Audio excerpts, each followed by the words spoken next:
What are the best skins in League of Legends? This is a question that has irked me for years now. I mean, how do you choose just one? Listen, we all know what Riot is putting the budget into, and it definitely ain't balancing, so obviously the skins are going to look great. I mean, they have to get their money in somehow. Isn't that right, Dark Eraser Jin? But this question, it has been hard and has consumed my every waking moment in the past week. It's the first thing I think about when I wake up. I see the skins in contention while making breakfast. It's all I can think about during class, and the skins even follow me into my dreams while I sleep. In short, finding the objectively best skin in League of Legends has been a challenge. So I give up. Well, kinda. I'm not totally giving up on the idea of finding the best skin, but rather than it being in one big video, I'm splitting it up into a bigger project. I'll upload multiple videos going over what I and you guys consider to be the best skins in League of Legends, and I'll explain why I think they deserve to be placed among the greatest. And then, when we have all of our skins, and we have built up a good library of skins, we'll run a bracket to finally determine the best skin in League of Legends. So what are my favorite skins in the game? Well, before we can get into that, I think we need to go over what qualifies a skin to be one of the best. As I see it, for a skin to be considered great instead of just good or meh, a skin needs to hit high scores in 3 categories. Those categories are story.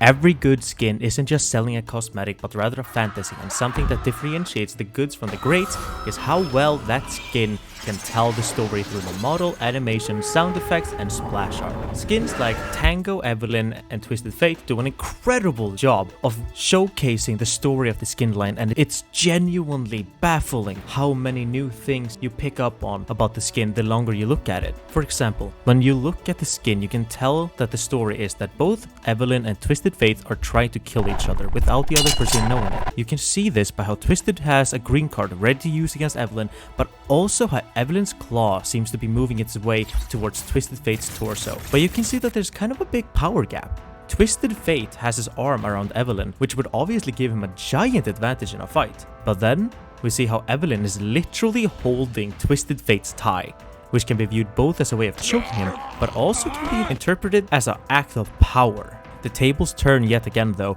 as Twisted has ensnared Evelynn in a twister of cards and has them ready to attack. But yet again, we see how Evelynn is just one step ahead, as we can see how her talons, which are coming out of the dress, have made their way behind TF's back. And like this they continue, ever stuck in an eternal dance of trying to get one over on the other. In short, this splash art and the general story is incredible. But I would still not call it one of the best skins. Why? Well, to begin with, the model in the game really isn't that great and doesn't look all that interesting. Especially Twisted Fate, who is literally just wearing a different suit, and above that, without the splash art and the story it tells, the skin line is just kinda boring. I mean, it's just, what if Evelynn and Twisted Fate dance and also want to kill each other? Then, depending on who you play, you remove either Twisted Fate or Evelynn, and now it's just champion in kinda nice clothing, I guess. This, however, showcases the other category a skin needs to accomplish to be considered one of the greats.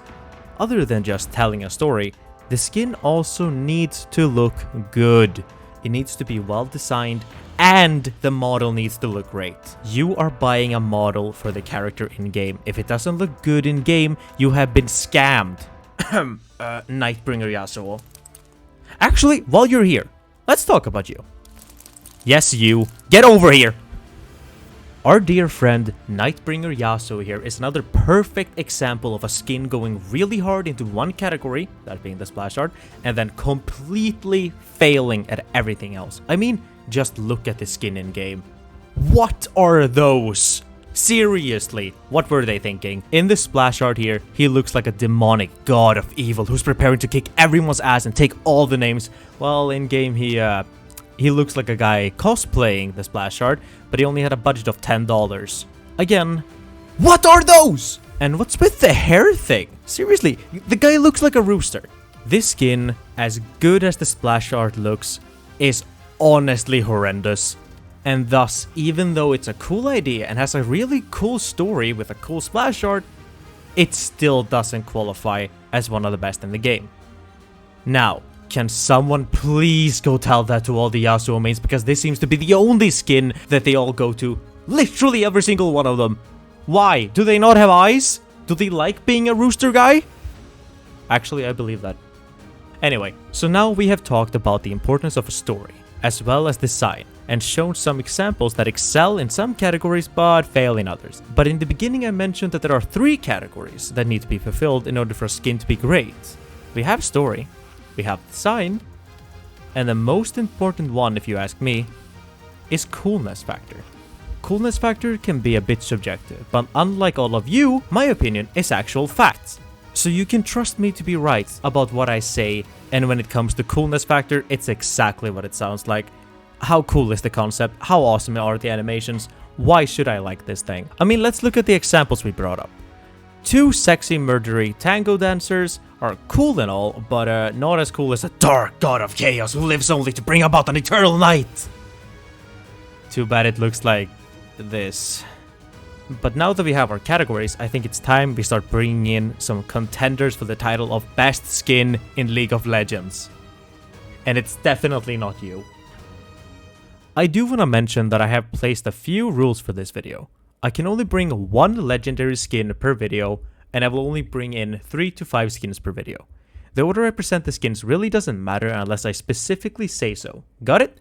Then let's get into it. And let's start with a big one, and one of my personal favorites. Dark Cosmic Jhin is beautiful and has some of the cleanest animations in the game. This is of course not a surprise to anyone, as it is a legendary skin and does cost a little bit extra, but in my opinion it is definitely worth the cost as this skin goes above and beyond. Let's start with the splash art. A lot of Darkstar skins kinda just end up being a big skeleton with a black hole, but not Darkstar Jhin, because unlike most Darkstar skins, we actually don't see much of Jhin. Most of him is concealed in a big cloak and of course his signature mask. This creates a feeling of mystique and does a lot for selling the fantasy of Darkstar Jhin being this mysterious cosmic entity whose sole purpose is making the universe more beautiful by tearing it apart and reassembling it. Speaking of which, this splash art also does an incredible job of selling the cosmic horror of Darkstar Jhin. I've already discussed how Jhin being clothed does a lot for the vibe of the skin, but it also creates the feeling of unease. Why can't we see it? What is Jhin hiding? Can we even understand what he really is? Could a human handle it? And as we see him creating his art by literally tearing pieces out of a planet to create its rings, the answer we reach is an astounding no. This creature behind Jhin's mask is probably way above our mortal understanding. Another layer aiding to the feeling of unease is the asymmetry. Jhin skins have always been incredible at using their asymmetry to their advantage, but this skin takes it to another level. Jhin only has 1 eye on the right side of his head and always positions his head to the right so that his eye remains in the center. His arms' positions look like they should be parallel, but they aren't.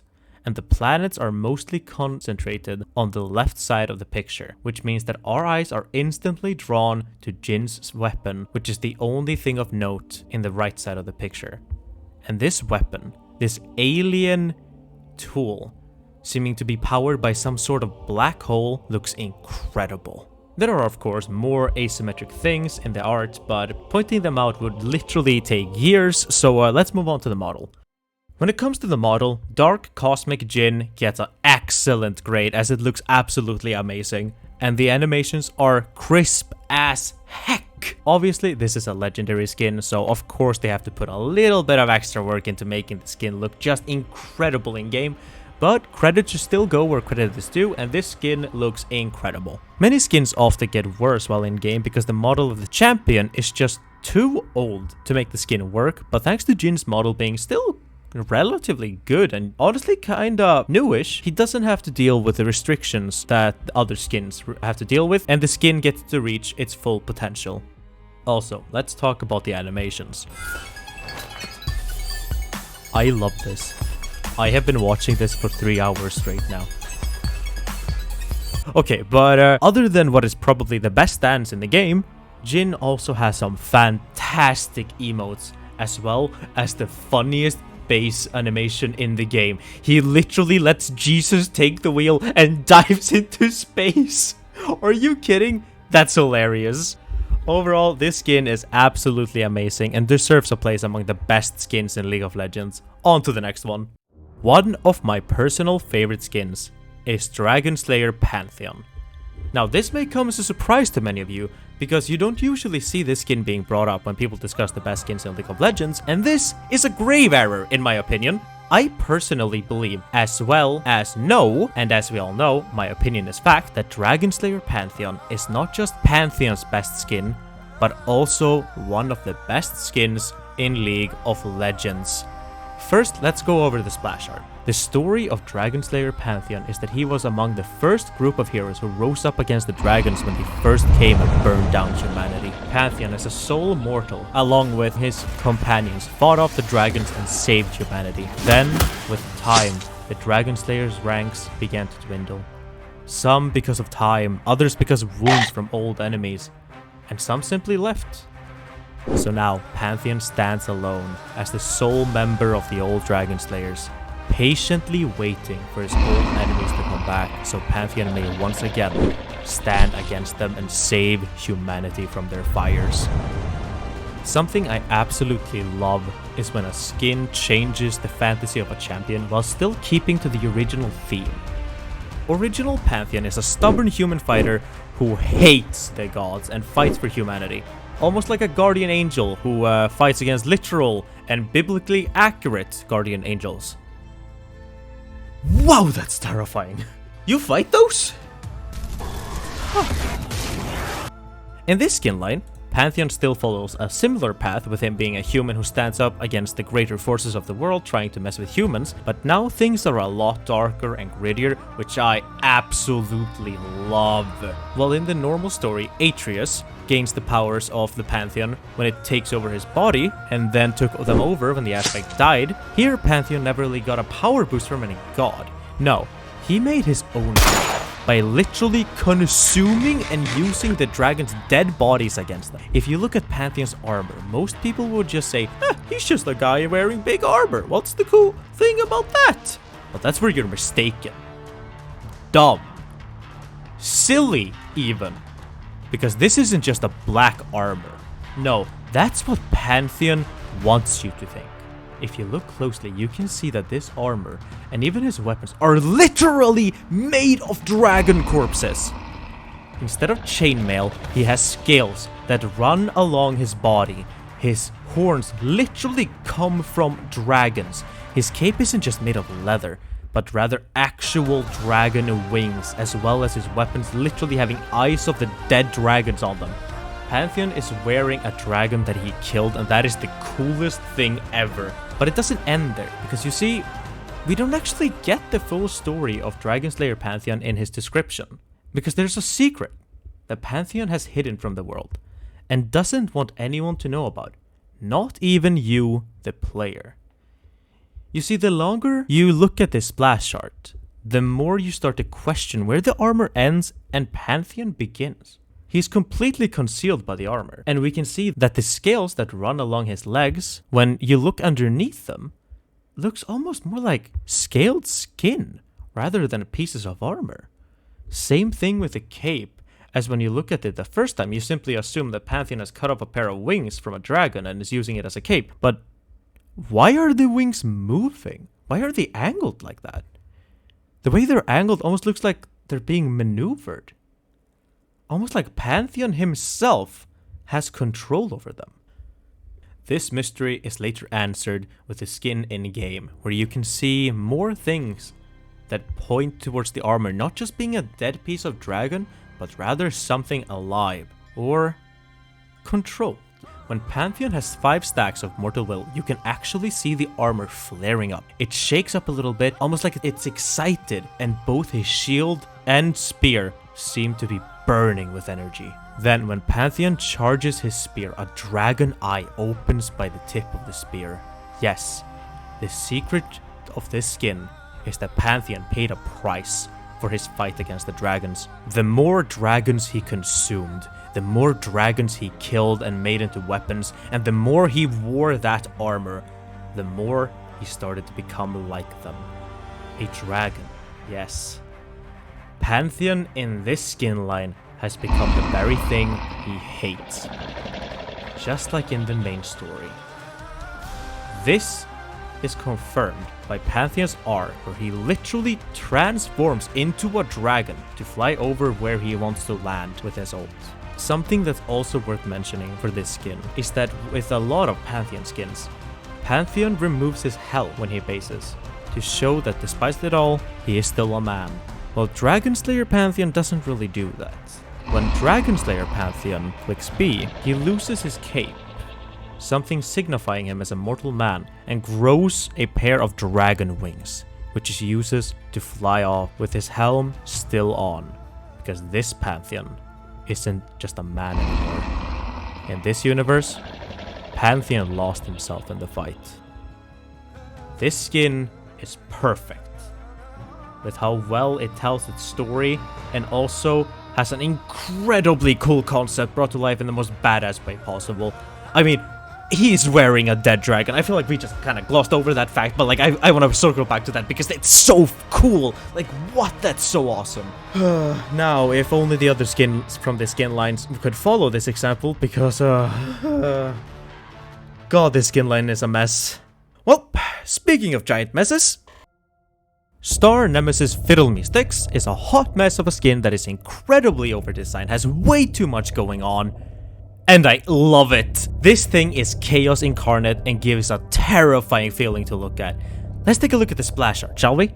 Star Nemesis Fiddlesticks is an incredibly chaotic, and that's by design. He is balancing on one leg in the middle of space on top of a chessboard while he is crushing a piece with one hand, holding up a scythe which happens to be a knight piece in his other, and is about to stomp on a piece that looks a lot like Kaisa, all while being dressed in a nice suit, while grinning ear to ear and while having two hands permanently stuck to its face in a cheerful and excited emote. It's a messy and chaotic amalgamation of body parts, which makes it look like it came straight out of the nightmares of a Sailor Moon fan. Or just straight out of Madoka Magica. We also see chess versions of Fiddlesticks absolutely slaughtering the pieces on the chessboard, while what I am assuming is a real-sized Akali is running for her life from this chaotic monstrosity. Now, after hearing that, you're probably thinking, what? And I would not blame you. This is a lot. And it's awesome. I love how you can just feel the chaotic and straight up demonic vibe in the picture, how you can tell that reality is just not what it should be when this monster is around. You can also pick up parts of Star Nemesis Fiddlesticks' story when looking at the splash art, by looking at the little Star Guardian companion literally stuck in the cage that is Fiddlesticks' torso, and by looking at the miniature Fiddlesticks destroying the Star Guardian chess pieces. But unlike with Dragonslayer Pantheon though, this skin really doesn't do a good job of telling the story. But I don't think that's a negative for this skin. You see, the story of Star Nemesis Fiddlesticks is that she started out as a Star Guardian named Harp. A person with hopes, dreams, friends, and a life, but by being a Star Guardian she ended up defeated and believed to be dead. Death, however, would have been a kindness for Harp, as reality was much crueler. Instead of a quick death, Harp was driven insane by Star Nemesis? Nemesis? Nemesis? Nemesis. The squad of sexy mommies. Until her mind completely shattered and literally transformed her into a monstrous version of her prior self. And you can actually see how Fiddlesticks looks like a screwed up, monstrous, magical girl. She gives the impression of someone who thinks that they are much more beautiful and whimsical than they actually are. Like they're living in a wonderland full of dreams and hopes, where they are the happiest and most beautiful thing in the world, while in reality she is a simple shadow of what she used to be, with a constant smile and stapled on hands that mimic a shocked girlish emote.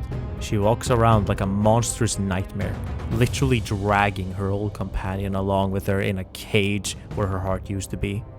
Moving on to the model, it's important to mention that once again, this skin itself does very little to tell the story, and that can actually be a good thing. Because you see, while Dragon Slayer Pantheon has a secret he does not want you to know, Star Nemesis Fiddlestick truly does not know her own story. In her broken mind, she is simply a beautiful magical girl doing beautiful magical things, while in reality, she is slaughtering what used to be her friends. Kinda reminds me of Pyro from Team Fortress 2, honestly. In terms of animations, they are absolutely incredible. The skin looks just as good in game as it does in the splash art, courtesy of Fiddlesticks having one of the best models in the game, and the added bonuses of having Fiddle randomly move sporadically or drop body parts really do a good job of selling this screwed up creature story. When it comes to animations and abilities, they all do a serviceable to pretty good job at keeping up with the Star Guardian aesthetic while adding their own chaotic spin on it. I especially love how you can see the chest pattern appearing when Fiddlesticks ults, although the bee and death animations of Fiddlesticks desperately trying to cling on to her companion, keeping her caged up in her torso as close as possible, are incredible. And so is the home guard sprint animation, with Fiddlesticks literally being puppeted into the fight, just as she is being puppeted by the Star Nemesis, the sexy mommy in the story. This is an excellent skin, and is deserving to be recognized as one of the greatest. And that's that. These are the three that I would consider some of the best in the game, but there are far more than these ones. In fact, I had two other skins that I wrote out a script for and wrote a bunch of stuff about that I wanted to talk about, but I had to cut because this video would be way too long because I could not stop myself from talking. So I will definitely make another one of these, and when I do, I also want to include and analyze skins that you guys think are awesome. So make sure to comment them. Seriously, if you have a skin that you really like, I really want to know about it, and I really want you to type it out. And I will make sure to include the best ones in the next video. For now though, my voice is dying from doing this full thing in a one take, and my brain is melted from thinking about League of Legends skins for too long. But I'm just happy to have this video out so I can finally start spending brain power on something else. Like my school projects. Speaking of which, when was the Python project supposed to be turned in? It was supposed to go in 30 minutes! Shit! Okay, I gotta go. Staging, bye!